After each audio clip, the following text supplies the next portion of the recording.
Welcome, everyone, to Coriander Society Adventures. I'm tormented by gnomes. It is my exquisite pleasure to be your game master today. Joining me is my scintillating colleagues, my cast, my awesome party members. We got Beatdown Boulevard. We got Ninja Man Matt. We got Pods of War. Welcome back, everybody. How you doing? Good. Excellent. Beatdown, how are things? Uh-oh. Plus one Are XP. you muted? Can you guys plus hear him? one XP. I get plus one XP. You get plus one XP. God damn it. This is what I get for eating chips Yeah. and wanting to be nice about it. What I appreciate your courtesy, but I will also take the experience point. Okay. How am I? I'm good. Ready to potentially die. I can only assume that's what you two are alluding. That's probably what it is. No. I have no idea what you're talking about. Yeah, I'm sure. For folks asking, acts of God work. They are still busted for Ioth Academy. They work just fine for Coriander Society. So just letting you know. In our last adventure, our heroes are on the forest world of Perianth, in the dimension that they call PYRESPACE, a solar system composed of 5 major planets, 1 moon, and 1 asteroid belt, along with a body of fire known as the Pyre. They've been on the forest planet ruled by the Elves, an ancient civilization steeped in hedonism, intrigue, and decadence. They have enjoyed the hospitality of the court of Fluris. They are on a quest to rid John Carmichael and his protege, Charlie, of the curse of the Night Twist before it claims them. But the reason that they came to this world in the first place is to fulfill a promise that they made to Haura, their friend, who assisted them with saving Florence Giotto's life. In exchange, she wanted to go back to her homeworld in this solar system, the desert planet Ashen. There, when she was a young dragon flying over the sands of that world, 3 Nagas dwelled and guarded a shrine of incredible magical power. She was always afraid of them and their magic, but now that she's been training with John Carmichael and come into her own power, she wants to return there to claim the prize denied to her in the first place. It was on that world that John Carmichael and Medwithin wove a new mind, a new identity, after defeating the dragon Acaphisinian in combat. The details of how exactly this happened are still somewhat mysterious to our party, but we do know that Haura holds very complicated emotions about this. Some feelings of betrayal, of anger, of confusion, dwelling with 2 personalities in one body, taking on a human form. Our heroes are aboard the Spelljammer Pilgrim's Progress, accompanied by the Pilgrims themselves, a group of privateers and adventurers directly employed by the Elven King Indogilad Fluris, their patron. John has traveled with them across PYRESPACE before. He's old friends with them. Together, they're setting out to the desert world of Ashen to fulfill their promise and to capture the spark of a divine being in order to free John and Charlie of their curse. When we last left you, you'd flown up to the Ether Relay, a massive magical artifact constructed through the combined efforts of John Carmichael and the dwarf adventurer Boignus Kimzabin, and funded by the court of Fluris. It generated a huge ethereal pulse caught by ephemeral wings extending from either side of the Pilgrim's Progress. Sails sewn from the silk of phase spiders that could catch this wind, this wave of energy that passes harmlessly through your bodies, but catches the ship and accelerates it to previously impossible speeds. And so you find yourselves hurtling through the vacuum of space, protected on this flying wooden ship, powered by magic, and accompanied by a band of unruly characters. Have I missed anything important? Have I missed anything that the party would like to point out at this time? I think we're Gucci. That sounds great. Awesome.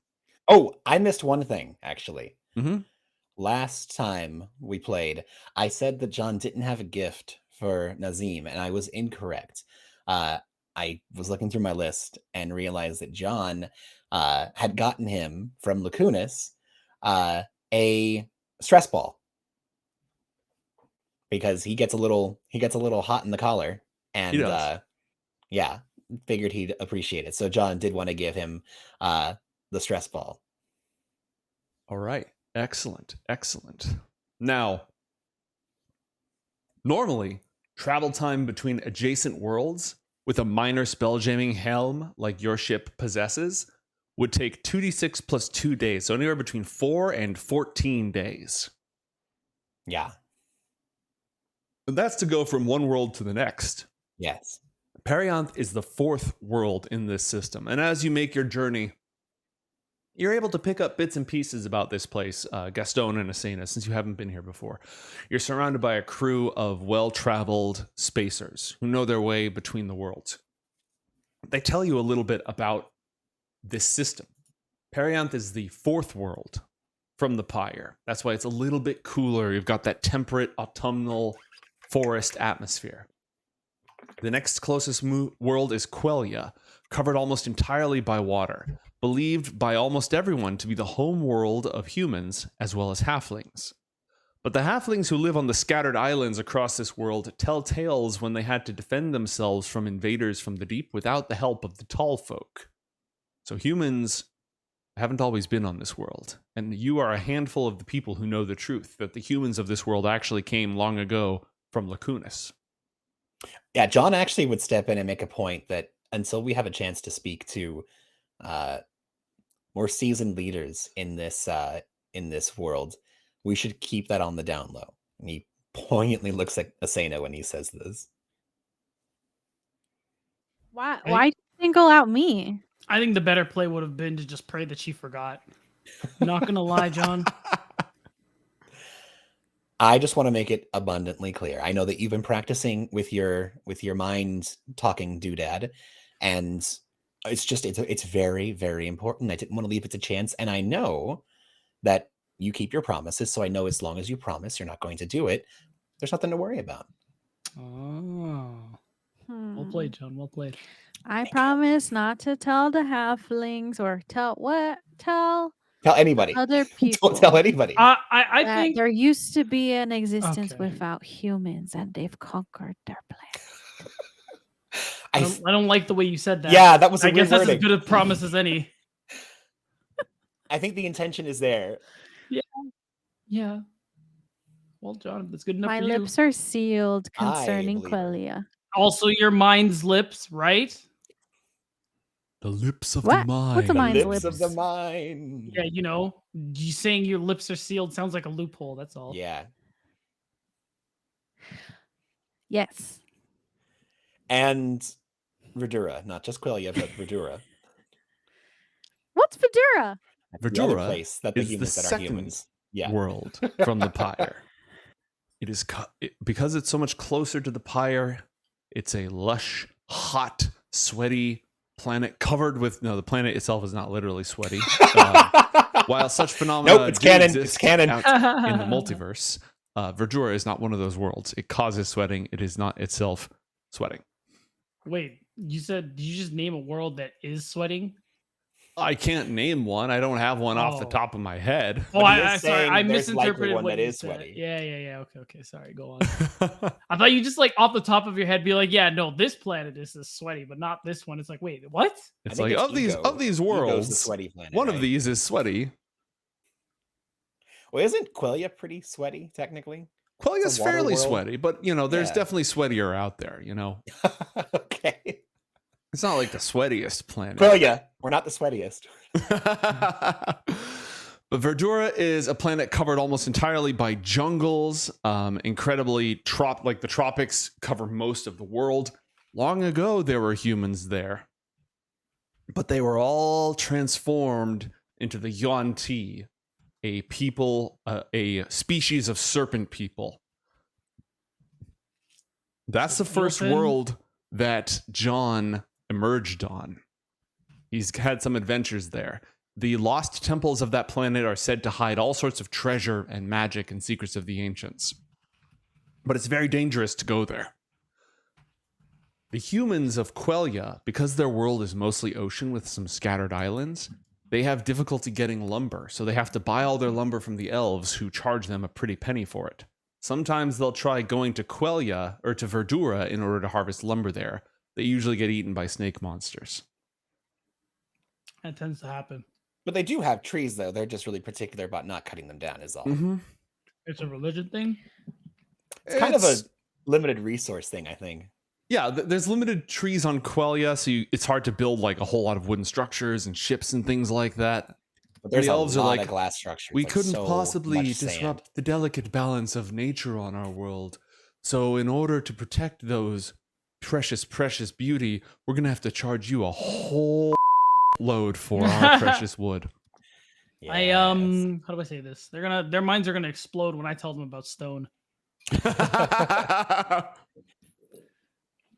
Or just wait till the other planets need water. Oh God! Yeah, Joke's on you. John, when you if you went to Vidura for the very first time, Yeah. did you freak out when you just saw snake people? No, I killed them.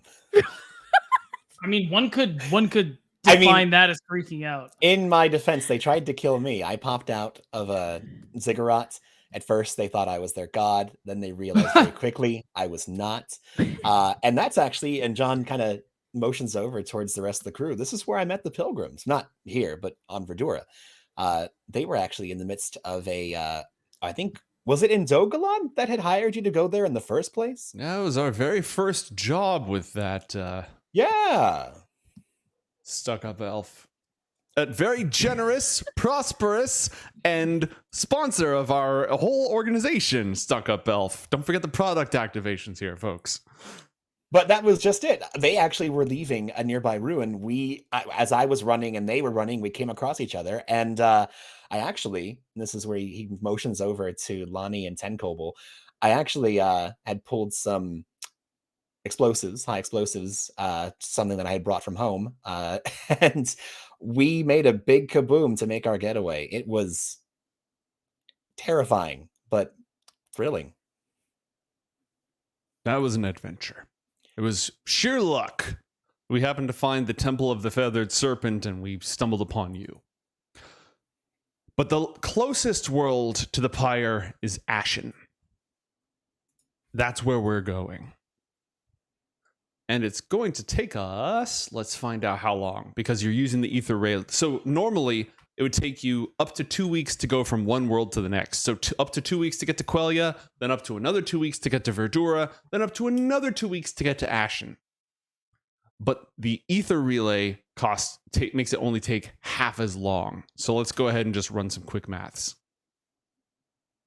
That'll be 3d6 plus 3. So it's going to take you 2 weeks to go from the fourth world to the first world. You've got plenty of time. Obviously, some of this time is spent reading you folks in on the different worlds and PYRESPACE and what's going on in the cosmos. And they want to hear stories from you. Asena, there's going to be more arm wrestling competitions with the Zomkug. A fair amount of drinking and just generally traveling through the space lanes, sharing stories and telling tales to keep entertained.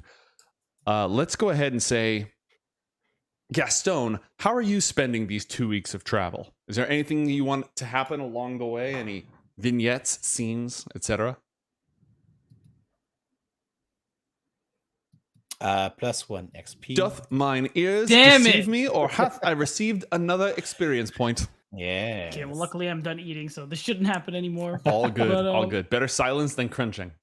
True. What were we talking about? Oh yeah, I finished the laser, right? That's already a thing. Yeah, you finished the Cool. laser. It's operational again. You have the fusion generator, right? The thing isn't small. Yeah. Like, No. Asena could wear it as a backpack and just carry the laser around. But otherwise, you basically have to charge the laser with the fusion generator and then unplug it. You know what I mean?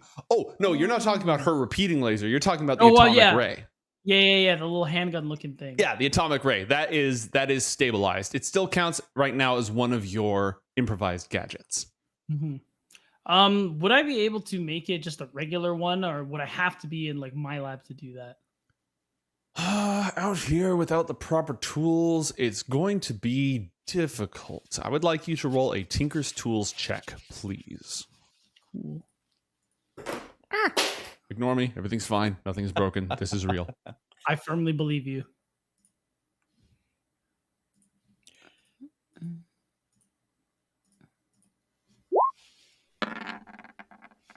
A 19. Okay.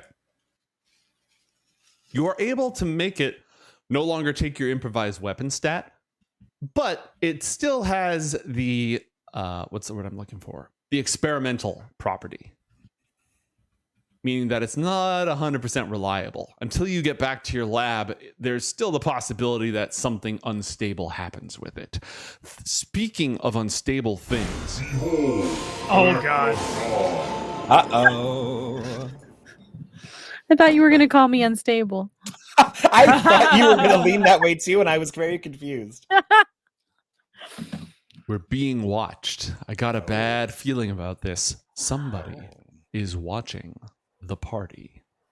Wait, what could watch us from all the way over here? Good question. If you recall, last time we had a plot twist act of God that indicated the rise of a new military leader. Occasionally, as if we're thinking of this as a TV show or a movie, and we'll cut to the pilgrims telling tales and Gastone sort of like tweaking the atomic ray, lowering his blast shield, bzz, bzz, opening it, adjusting things, test firing it on a wooden ship. Nothing could possibly go wrong. Just fire it into the vacuum of space. You'll be fine. Occasionally, we show the silhouettes of craft moving at incredible speed, not fast enough to keep up with you. After all, you have the power of the ether relay on your side, but still following in your wake, as it were, trailing along the ethereal current that you've left behind towards your ultimate destination, a small flotilla of unseen spelljammers. Are we able to make out who or what they are? Nope, because they're too far away for the players to see. They're so far away that only the audience can see them. So we don't even know they're there. Yeah, much like Darth Vader talking with the Emperor, where we get to watch that, but Luke has no idea that's happening. That's what we're talking about. Uh-oh, that was not what I You meant get to that click flat on. wipe that goes across, etc. Yeah. No, totally. Okay. That's going to How many accelerate. people just had to Google what flotilla meant? I only know because of Mass Effect, I promise. Raise your hand if you have to Google flotilla. No, I also played Mass Effect. Hey, if you Dang it, learn I'm vocabulary telling through on games, myself. life is good. I think you're talking about Life is Strange. That's a video game. That's Gnomes. also a game. True. That is also a video game. All right. You're tweaking that device. It does have the experimental property. Let me pull up what the experimental property does. Weapons, weapon properties, experimental. When you fire it, you're going to need to roll 1d8. And there's a chance that sometimes it'll malfunction. Probably snap. not explosively. Probably. I'll take that, I think. And once you Yeah. get back to your lab, you can smooth things over, and that probably won't happen. Nice. Okay. So I don't have to change like the stats, right? It's Mhm. just I will have to roll the 1d8 every time I use it. Yep, just remember to roll 1d8 before you fire it. Okay, I can do that, and that means I still retain I now have my Your improvised gadget slot. improvised gadget slot is now available. You can sacrifice any of your active inventions to whip something up on the fly. Maintain love that it. sweet, sweet inventor flexibility. Yes. All right. And is there anybody on the crew in particular who you're hanging out and chatting with, or are you mostly just hanging out, like working on your projects and occasionally politely interacting with the crew? Me? Yeah. You know who I like and would like to speak to, or just in general. Mhm. That guy who's like better to get paid and screwed than just screwed, or something like that. I like that guy. Yeah. That is Zomkug. He's the Yes. half-orc barbarian mercenary who sort of serves as the group's muscle. Yeah. Give me insight or persuasion, your choice. Oh, that's why I couldn't see anybody. Okay, an 11. You know, Zomkug's, he's an interesting type, right? Obviously, he's extremely practical.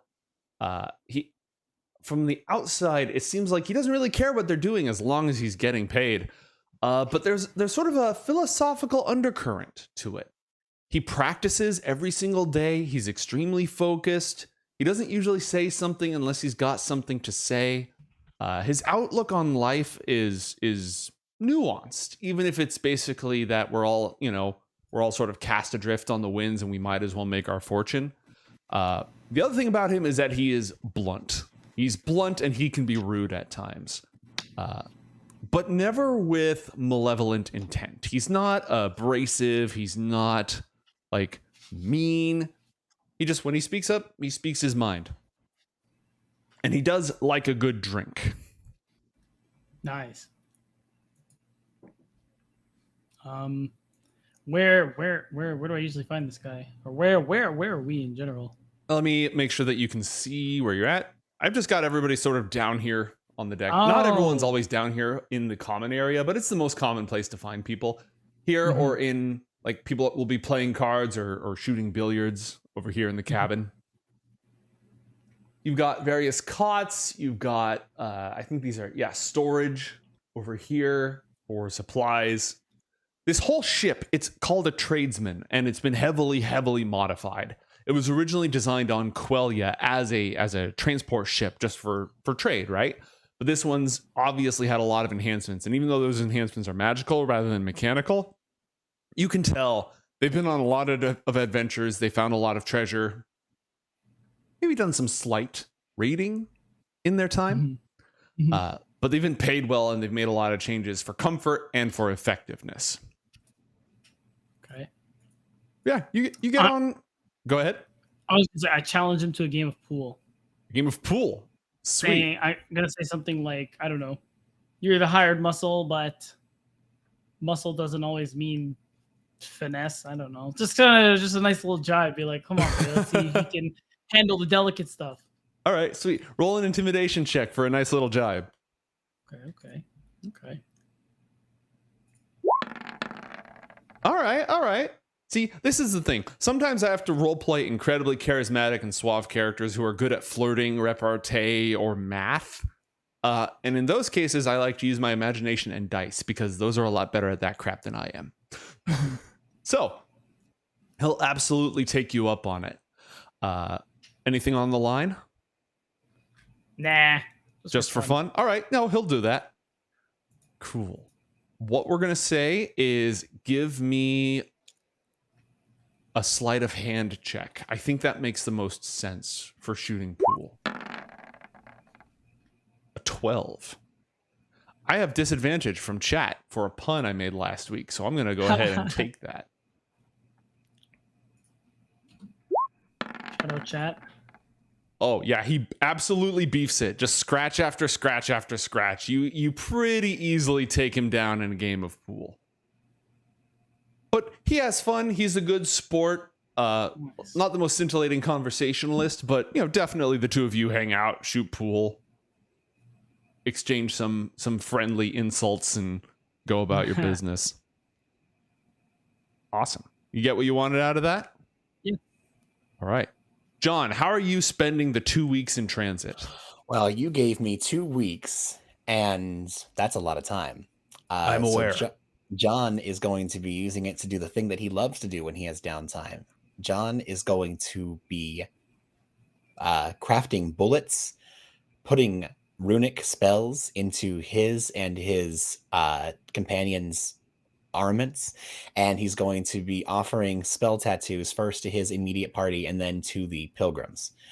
He basically is going to spend the next 2 weeks outfitting them because we're going to fight a god, and he's going to make sure that he basically does the montage of, sorry guys, I'd love to talk, but I'm going to literally spend the next 8 hours forging, and that's what he does for all right. 2 weeks. I will make you a list.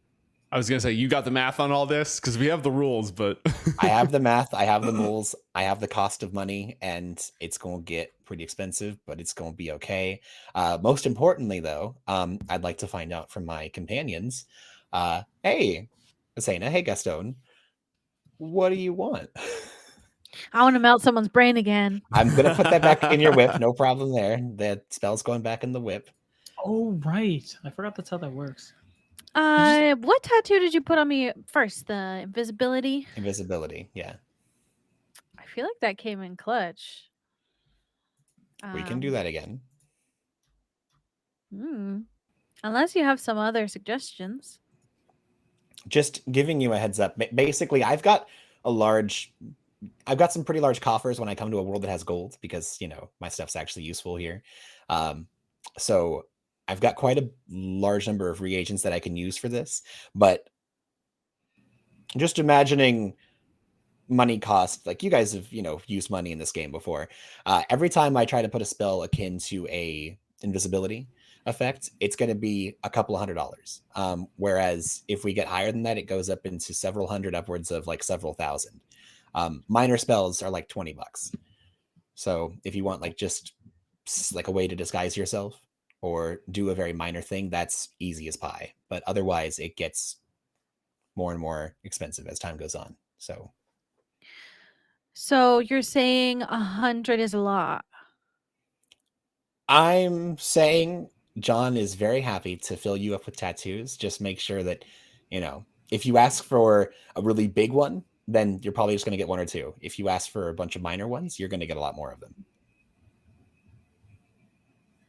Well, you think about how many tattoos I could have gotten if you didn't bet 200 coins on me. I guess that's true. And imagine how many we could have had if you'd have won.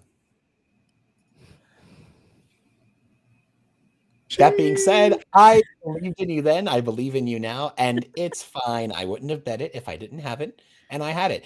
By the way, I want to just double check. You guys added the 100 gold to your character sheets that John gave you when we went off air last time, right? Yeah. That is, in fact, a thing that happened. Perfect. Yeah, John gave you some. Yes. I put it in the spot where my luck die once was. Oh, that's unfortunate. Also, not my Wait, problem. I thought you had 3. I thought we have 3. You got 3 inspiration from an act of God last time. I don't think you each got 3 luck dice. No, we did get luck dice. We did get luck dice. But- Yeah, how many did you get? many? Was it 3 each? Or I was got it one one. each? Hold on a second. I would have. I might I had have it in my sheet. No, as it was one. inspiration because if I had luck, I would put it because I have the lucky Mhm. feat. I would say it was different than the lucky feat, and I don't have something here called luck. Oh. I will. I'm not going to stop the show to pull up the VOD, but I will. I will bet 5 arm hairs that it was inspiration. Someone's gonna find that I will VOD, and also- if you're wrong, Gnomes, you need to pull them off on air. Okay, Just gonna put I'll that do out it. there. I'll do I know it. you will. I No, know you will. No, I was what's it called? No, it's fine. I think I just remembered wrong. I do feel bad though because that was actually the crux of my argument, encouraging Asena use her luck die when she was playing pool because I'm like, it's fine. You have 3 of them, whatever. Incorrect. Pain. Well, glad I found out with her, not me. It's okay. You can use your luck die on me. Yeah, There you will go. I? You can do it. You got this. John, why don't you just figure it out for me? Okay, I'll just figure it out for you. All right. And then I know John's going to be super, super busy, so he won't have a huge amount of time to hang out with the pilgrims, but he'll have some. Any quick notes on how you'd want to spend that time, who you want to spend that time with, what you'd want to spend your whatever downtime you have doing? Well, he's gonna be not steering clear of, but he's gonna give Domlika and her new bow their space. Mm-hmm. He does want to make sure that he does spend one, like, not evening, but like not the whole evening, but a good part of an evening just getting to sit down and catch up with her. Mm-hmm. Beyond that, he'll probably just, captain to sailor, just, hey, how's it going, Captain? All right, very good. He's going to spend the bulk of his time catching up with Lonnie and Boguk. Okay. Lonnie is as fatalistic as ever. Well, we're all gonna die. The drow are gonna get us. The mind flayers are gonna get us. The Formians are gonna get us. We're screwed one way or another. Roll insight or persuasion, John. And do that with disadvantage, please. Oh. Thank you, Okay. chat. Oh, right. Yeah. Right. Well, I rolled poorly 13. either way, so there you go. So, Lonnie, now that the ether relay is a thing, Lonnie's kind of like, yeah, you know, we can speed our way around all these worlds, but what if we could go even further? What if we could go to other stars? What if we could go to other crystal spheres, other worlds? I've flown around every single world here. Yeah, I haven't been down to the depths of the Forge or anything like that, but there's got to be more out there, things that no one has ever seen. I want to go see those things. I mean, we could absolutely do that. That's not a problem. I can't ditch the pilgrims, but, you know, Slight problem. there's more adventures out there. Absolutely. Well, I mean, gosh, between you and Boigness, you guys have been here for the last, couple of years now. Mm-hmm. You could probably find a way. I mean, you probably want to keep it on the down low, but I'm sure you could figure out some way. He's a gate crasher, and you're an ace pilot. You're an ace magical ship pilot. I'm sure you could figure something out. Yeah, I know we can, but it's just a matter of getting there. I probably shouldn't go without bringing the others. They're all doomed to die horribly, but we might as well do it together. Oh, you're as bright and cheery as ever, Lonnie. Boguk, the completely clean-shaven dwarf covered in tattoos, is very eager to talk to you and just hear about what you've been through. And he kind of reads you in that the pilgrims have been prospering, working for Indogalad. But the relay, it's not open for general usage. It's kind of difficult to generate the magical energy required to fire the pulses. So they're keeping it kind of close to the belt. The House of Fluris is reserving its usage for their own purposes, and some of the other elven houses are squabbling with that, but he doesn't really care about that. You can tell he wants to talk about the plight of the dwarves in this system, how they all languish under the iron grip of the Illithids, the Mind Flayers who've conquered their world. There's something he wants to talk about, but he wants to save it until after this adventure, after the Night Twist is cleared. He wants to save it until then. Okay. John did want to speak with him about that. Mm-hmm. But if he seems a bit... If he has a hard, yes, we should talk about this, but once we've gotten your problems dealt with, then John respects that.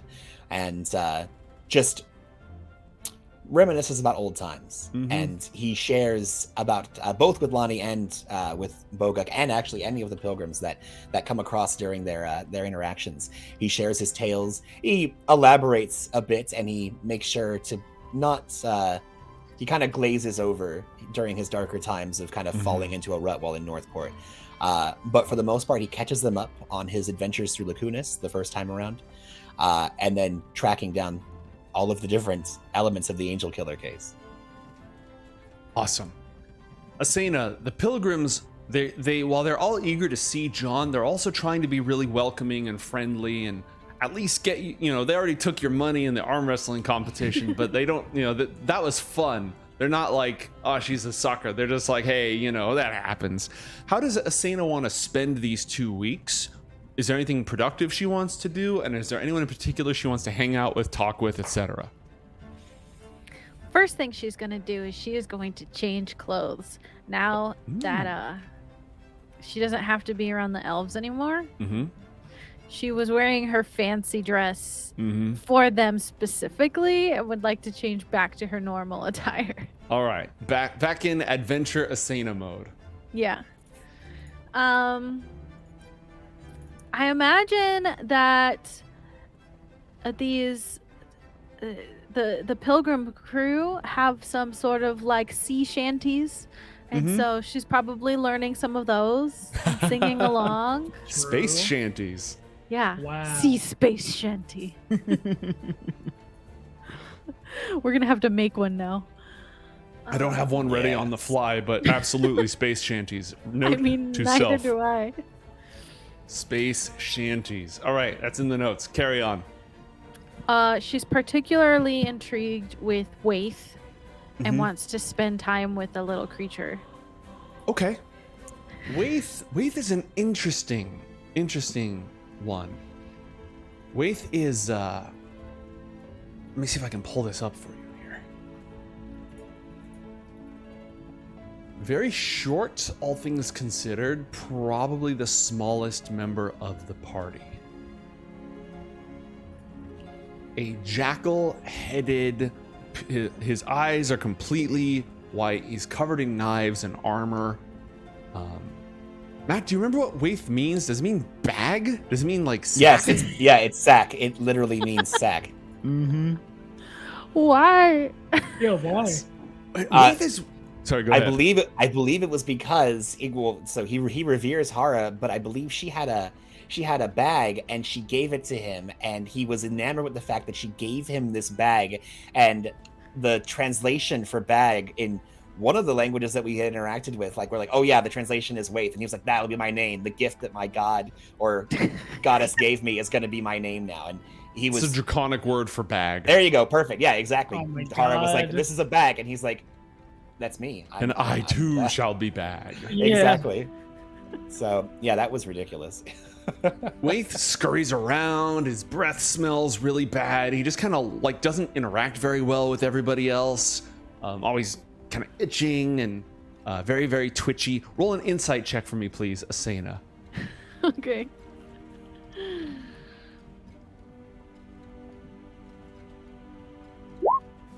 An 8. Okay. Waith is a curiosity to you, but you can tell that he is a trained killer. His instincts are predatory. Yeah, he's trained to stab people. He's not just this, little gremlin running around, slavering over Hara's shoes. Waith absolutely.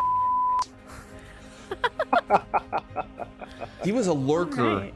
And when you talk with him a little bit, give me a persuasion check just so I can gauge how this conversation is going to go. Okay. Seeing whether it goes well. You said it. 20. What? I figure Weird. maybe you talk a little bit because he's obsessed with Haura. He thinks that she's like this goddess, right? You talk a little bit about dragons and his eyes go wide and he just starts talking to you constantly. And that little voice said that goes on and on and on. We dwelt in the great city of the Ancient One. Wisdom was our master. All of our armies were gathered together to bind all of the Maru spawn as a single, and we would reclaim the glory of the ancients until I beheld her majesty. Essentially, Waith dwelt deep within the city of spires, and his team of Maru spawn got absolutely destroyed by Haura, John, Boignus, and their friends. And he was so captivated by Hara's power that he just said, well, you're the strongest. I'm gonna serve you. Well, they soul gazed, yeah. Yeah, there was a soul gaze that occurred where she basically just asserted dominance, and now he follows her around. But he tells you a little bit about his people. They were created by the gods to do their bidding, but the gods destroyed themselves in a terrible war because we were unworthy, and one day we will be worthy and they will return to us. Weird. Yeah. He talks a lot, and not a lot of it makes too much sense. She's like just going along with it and like letting him chat. And it's great because you can tell that Waith doesn't get to talk to people very much. And it's not like people don't try. It's not like they don't, accept him. Apparently they just don't know how to connect, which is to talk about dragons a little bit and then just listen as he talks for hours. Why was Waith spared? He was the last Maru spawn like alive, and when it comes down to it, John and his companions generally, as you guys have seen, John doesn't like to kill people. If he can manage it, he tries to say, hey, stop fighting. And usually by the time one person's left, they kind of take up the, okay, yeah, we'll stop fighting now. Once it's very obvious things aren't going their way. Yeah, they got smoked. He was spared. He chose to join them. We've actually ended up with a lot less Gregs than I've expected. Normally, we end up with a lot of friends that we adopt and then release back into the wilds of the world.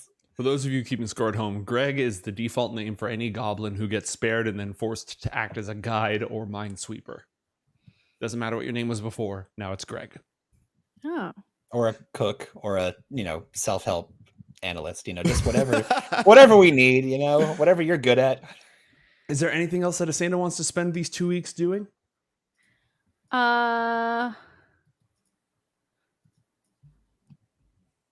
beyond drinking.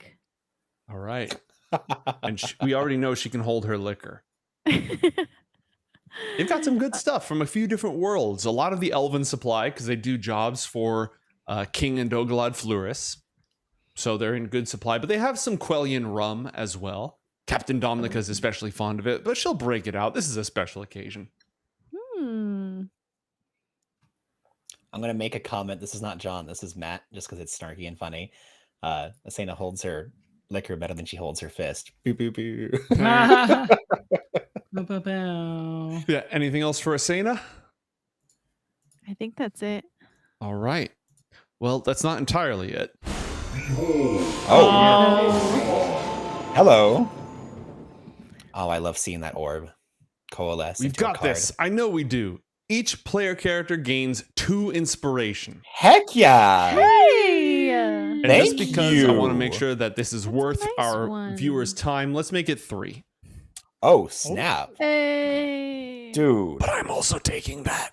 Oh, well, that's fine. Hey, you know what? That's 9 to fine. 3, we like those odds. Yeah. Yeah. All right, cool. Oh my gosh, you guys. How much inspiration does John have? I've right got now? I've got pods level inspiration right now. I think I do too, actually. Like, dude, chat has been You have kind to 12? us. I have 12, yeah. Wow. Yeah. How much you have, Matt? I don't know if I should say. I need to Oh. kill you guys. I need to no, you guys are gonna need this to deal with the Mars spawn abomination. Like, Yes. See? Yes. you're gonna need this crap. In my defense, I had 8 disadvantage last session, so I don't feel so bad about See, it. you say that, but you're not telling us the number. So You I know don't what? It's Is it less or more than 12? It's It's definitely Divis- more than 12. it's Otherwise, you wouldn't say divisible that. by 4. I'll tell you. Yeah, that. I mean, but so is 4 Yeah. and 12. Yeah. And- And okay. 16. There's a lot of numbers divisible by 4. It's not a prime number. That narrows it down. It actually does the opposite. I mean, Let me by guess 40. definition, if it's divisible by 4, it's not a prime number. I didn't lie, though, did I? As Yeah, but you didn't tell the truth either. Well, I didn't give you any additional information, you know? as Slugslayer and I would say to each other, your logic is both valid and useless. Yes, exactly. I like that. Exactly. I'm writing If that you down. can't, be smart, dazzle them with your wit or something, just keep talking and eventually you'll explode one way or the other. I don't think that's wit, but yeah, I'll just leave it. After 2 weeks of travel, getting to know this band of characters, who, again, you're very glad there isn't going to be a test because there's like 10 of them. But they're all free spirits. They all tell their stories back and forth. Lonnie spends most of her time locked into the throne that drives this whole thing, one with the whole ship, controlling it with her magical power. Occasionally taking a break, but it's very important that you ride out that momentum you've built up from the ethereal pulse for as long as possible.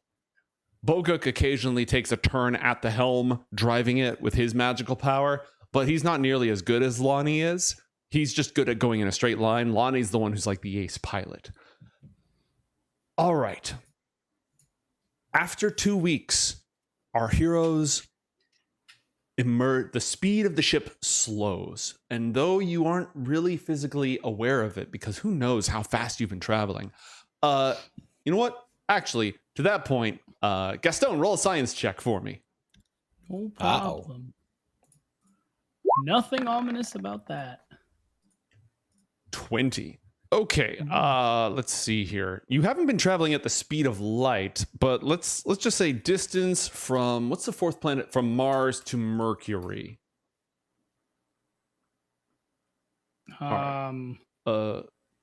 Distance from Mars to Mercury. It's about 253 million kilometers, 253 divided by 14 days. Okay. You know what? I can't do this math right now. Never do math live on broadcast. You're going really fast, but you're not going the speed of light. I'll put it that way, Gastone. Yeah.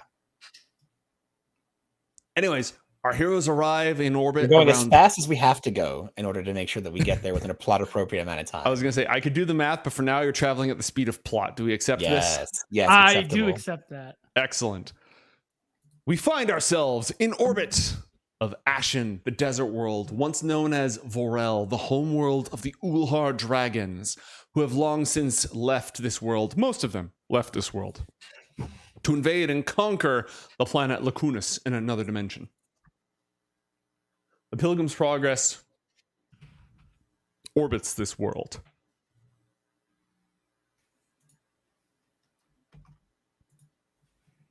Let me see. While you're looking stuff up, Gastone, or rather, beatdown for Gastone, did you say or get a chance to reply with what you would want, either with a spell, bullet, or tattoo from John? No. I like the. Is it one or the other? One or the other what? Like, is it a bullet or a tattoo? I could give you guys. Look, how about this? There's 14 days, and there's how many pilgrims right now, mate? Not including Waith. A lot. There's quite a few. Many. Running the math, 1, 2, 3, 4, 5, 6, 7, 8, 9 if you include Boigness. I do. Okay, yeah. Anyways, let's put it this way. Considering how many, I want to give each of them one thing, but each of you pick 5 levels of spells for a spell tattoo and 5 levels of spells for bullets, either 1/5 level. Your whip doesn't count, pods. I'm always going to refresh the whip. But you get 5 levels of spells for bullets and 5 level spells for tattoos. 5. So you can get 1 4 and 1 1. You can get 1 5. You can get 3 1s and a 2. We add things to be 5. Yeah. Yep.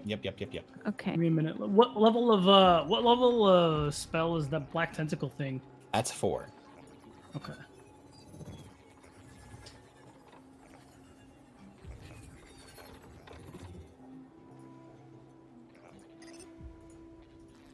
So I might ask for that as a bullet again, because I love that. Perfect. And I'm going to take a look at first level spells and see what a cool tattoo would be.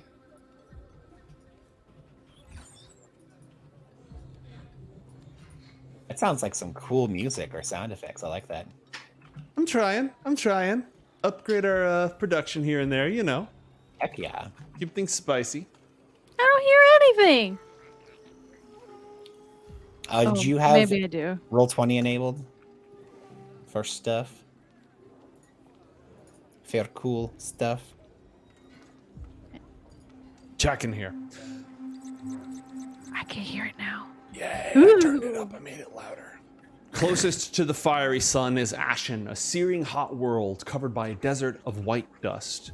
Whatever once lived on this planet, and the half-buried pyramids give silent voice to some culture existing here long ago, has been dead and gone for eons.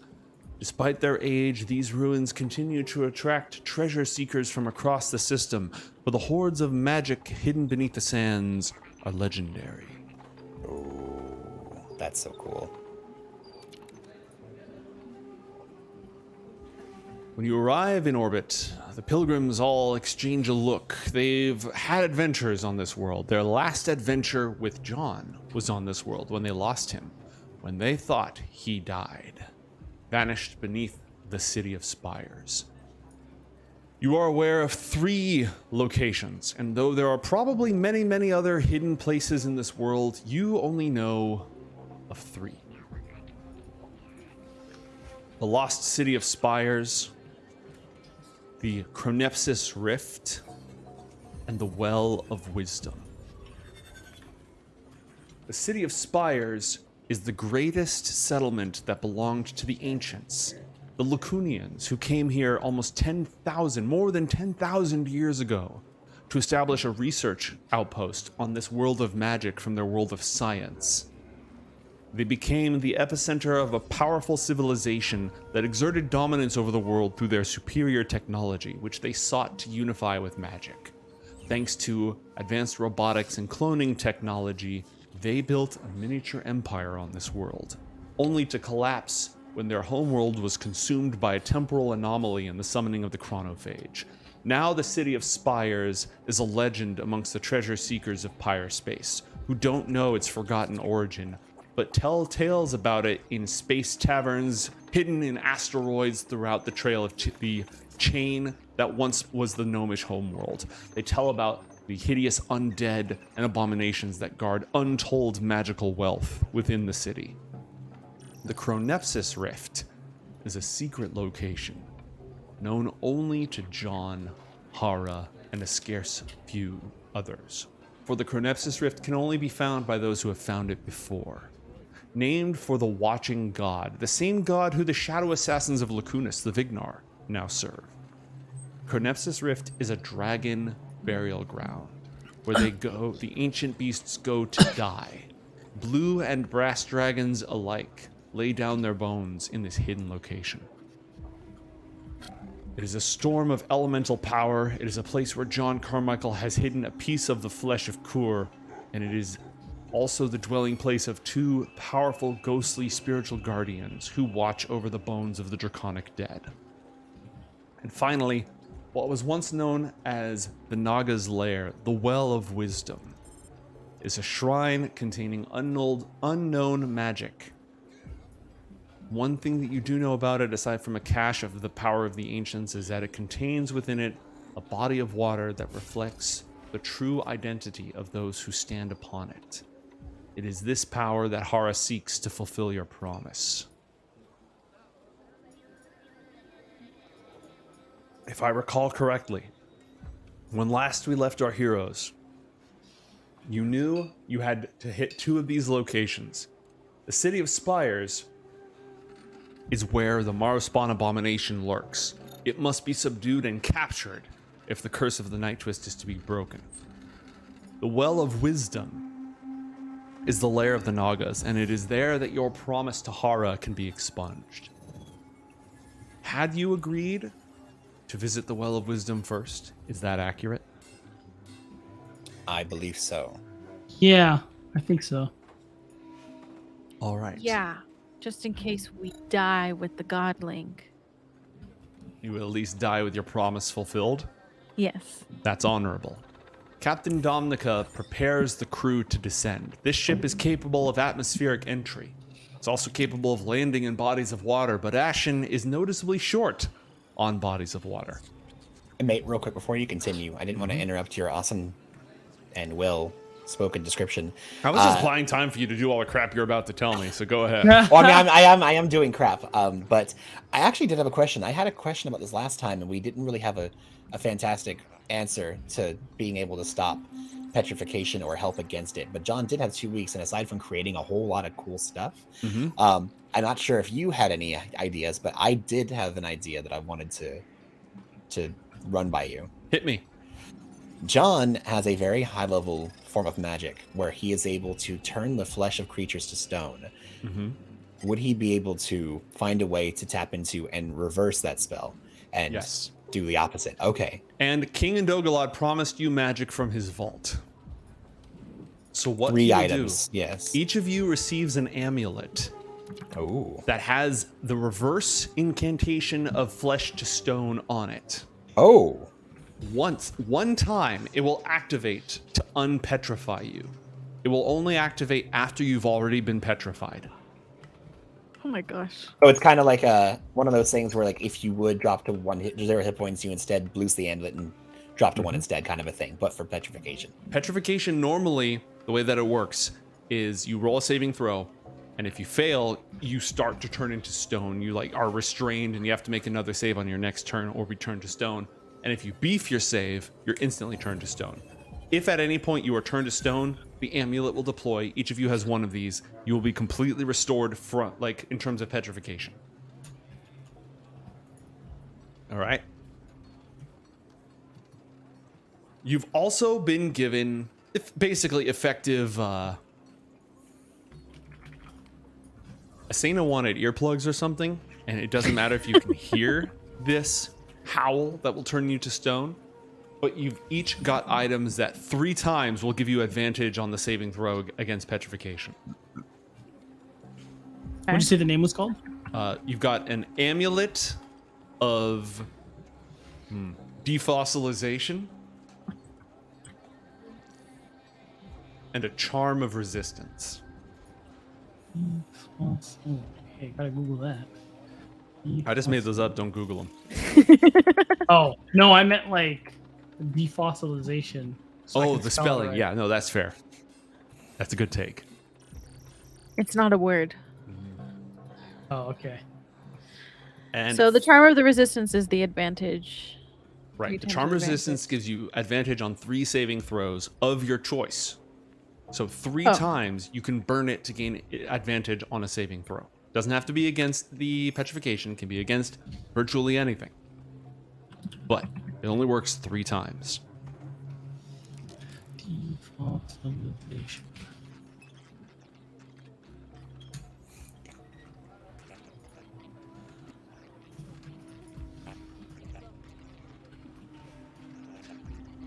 And finally, you had asked for the power of the sun in the palm of your hand. Gastone, you've received an orb that seems to contain a roiling storm cloud. You are advised to be careful with it and do not break it. But if properly ensconced within a device, it should be able to provide electrical energy. Ooh, good source for energy. That is promising. And yeah, if all else fails, you can break it, but if you do, run, because it will get out. And it might be mad. There's like a thing in there? Not Yeah, an actual there's a storm elemental in this. Oh, elemental. Gotcha. Can it talk? No, it's not really sentient, just angry. Ah, I see. All right, that's the gear that King Adogalad wrenched from his vault and equipped all of you with before going on this adventure. You've distributed all of those things, and John, you're currently working on distributing your various tattoos, bullets, etc. Right? I'll be you can keep going. I'll be working in the background on all of this. So we got the amulets and we got an orb and 3 amulets, 3 charms, 1 orb. What's a charm? Sorry, I missed the charm.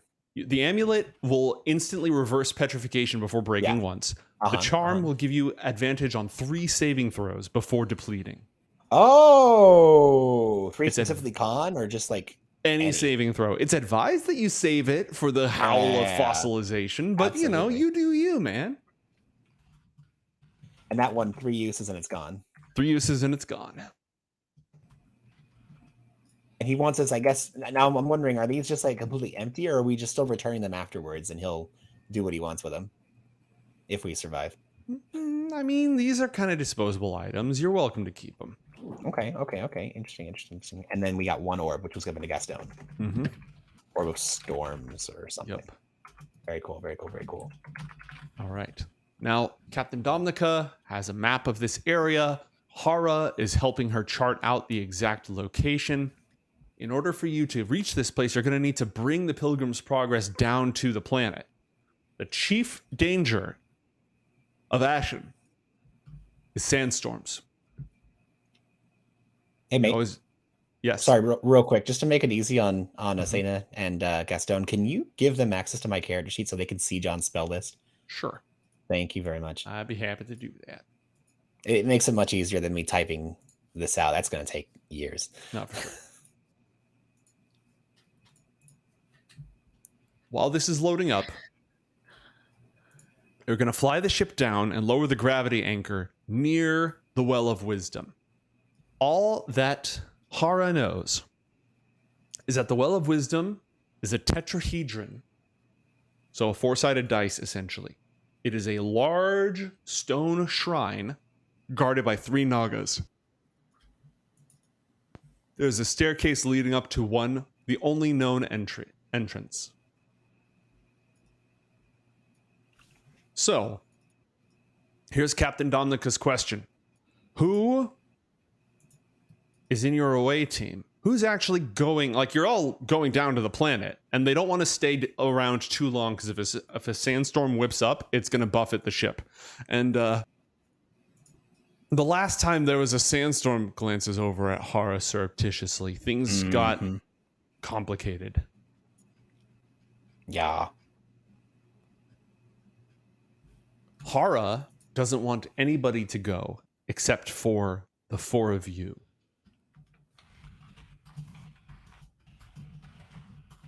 None of the pilgrims are part of this promise. This was a deal that the four of us struck together. I don't want any of them involved.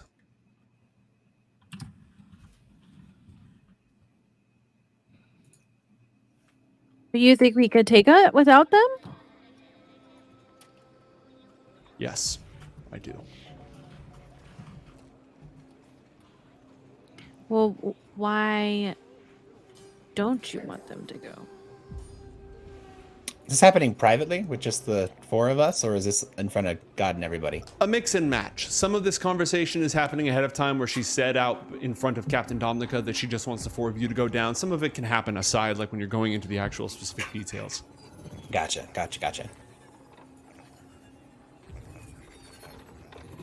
John's ahead. Not uncomfortable, just kind of hesitant by... He's very obviously unsettled by the prospect of not bringing any of the pilgrims with them, but if it's clarified that it's only for the well, he's understanding in that regard. The city of Spires has nothing to do with Haura. Obviously, she's going to help, but that's not her. That's not hers. The Well of Wisdom is hers.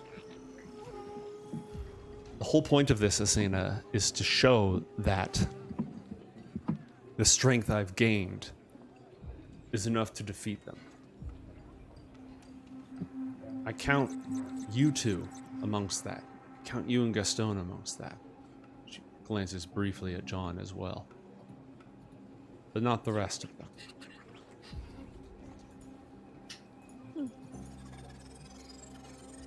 Well, I guess that makes sense. Unless we, die.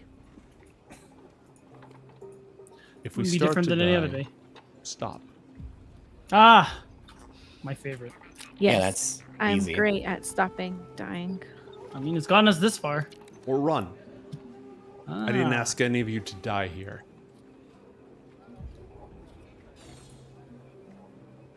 So just the four of us? Just the four of us.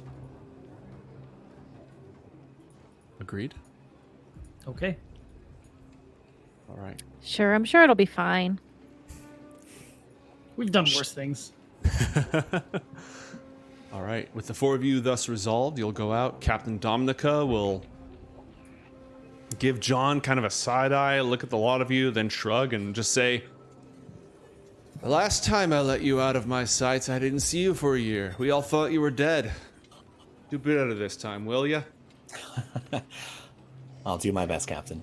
John tips his non-existent hat and heads down to the planet side. She slaps you on the shoulder, gives Gastone and Asena a little tip of the hat, just looks at Haura appraisingly, and unless there's anything else, Pilgrim's Progress begins to descend through the atmosphere. Because of the nature of its magical flight, there's no re-entry heat, but it does take a very long time, a couple of hours, to get up from an orbital velocity all the way down, floating over the Well of Wisdom.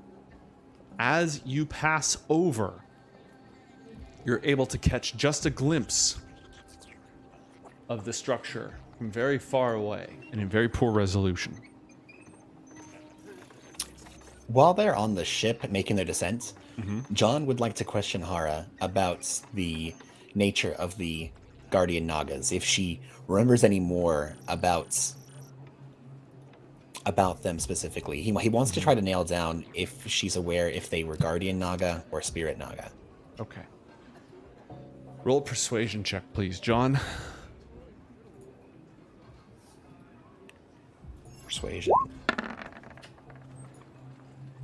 Did I still have disadvantage, or did I expunge that? I'm pretty sure you have disadvantage again. Okay. Yes, Just you wanted do. to make sure. Okay. And one more time. It can't get much worse than that, though. Oh, That's gosh. when a natural 1 pops out. That's like literally asking for Well. that exact thing to happen. Nope, didn't happen. All right. I don't know. My memory is a little hazy. Pointedly.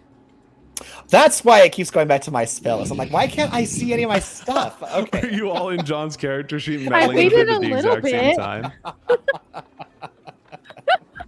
Okay, I'll not look at it for a while. Oh, I can look at John's character sheet. I didn't even know that. Yeah, so I've you can granted take a look access. at you can take a look at the spell Oh. list, and John would have shared what he's able to Mm-hmm. to do for you. And Oh, you guys are looking through the catalog of John's. He passes you his cell phone, And- Gastone. You flip through it. Asena's like, and John sits down and describes every single spell in turn to make sure that she understands what it is and how it helps her, and yada yada. Does he have any of his spells in privacy mode? Because you know it's rude to, like, if somebody shows you a picture on your phone, you're not supposed to scroll through the rest of their True. gallery. Yeah, That's a major faux pas. exactly. You guys only look at the enchantment spells. Please don't look at my evocations; those are private. Okay? All right. Um, Haura, no, yeah, command let by them- any chance? Go ahead. What was that that me? you did command? I'm gonna mute. No, wait. I was asking John if you have command. The spell? Oh, I muted to give the air, and he was muted as well. That was hilarious. Wait, am I muted? Yeah, now you're unmuted now. You're unmuted now. I didn't do anything. All right, we're going to handle this off air and go to a quick break, folks. When we come back, our heroes descend to the well of wisdom. We shall return.